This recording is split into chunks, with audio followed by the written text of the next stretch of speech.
আহত হয়েছে? আমাদের ভাই আহত হয়েছে প্রায় 6 থেকে 7 জন। আমাদের একজন আপন গর্ভপাত হয়েছে বলে আমরা আশঙ্কা করতেছি, কারণ 6 মাসের সপ্তাহ ওনার অলরেডি পেট ব্যথা এবং বলে আমরা শুনতে পাইছি। ওনার ট্রিটমেন্ট নিচ্ছে না, ওনার পুলিশ হচ্ছে অনবরত, উনি পিজি হসপিটালে আছে। এখন ওখান থেকে পুলিশ স্যার ফোন করে বলতেছে যেভাবে ওখানে ট্রিটমেন্ট নিতে, কিন্তু উনি কোনো সুরাহা হওয়ার এখন উনি কোনো চিকিৎসা নিতে না। তার মধ্যে চট্টগ্রামে আমাদের একটা আপু কাল রাত অলরেডি সুইসাইড করতে চলে গেছে। বুঝতে পারছেন, একজন 2.5 মাসের আপু ছিল প্রেগনেন্ট, ওনার পেটে লাঠির আঘাত করছে, উনি সেখানে অসুস্থ হয়ে পড়ে গেছে, কিন্তু উনি এতটা গুরুতর আহত না হওয়ার কারণে আপনাদের ছোট পড়েন।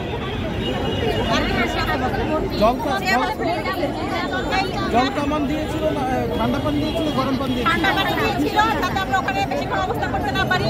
আর হচ্ছে আমাদের অনেকগুলো ভাইয়ের গায়ের উপর হাত উঠেছে, শার্ট প্যান্ট ছিঁড়ে গেছে, মারধর করছে, ওনাদের পিঠে আঘাত করছে, মুখে আঘাত করছে, বুকে আঘাত করছে, পুলিশে করছে।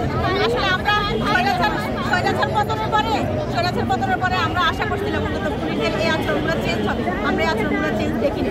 আমরা ওখানে ডক্টর ইউনূসের কাছে আমরা চাইতেছি, আমি জানাতে গেছি, আমরা ওখানে কাউকে বেশি করতে চাই না।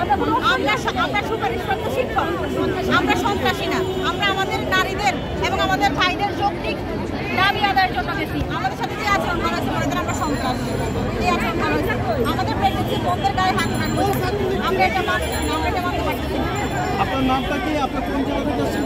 আমার নাম জান্নাতুল সুইটি, আমি নোয়াখালী জেলা থেকে আসছি।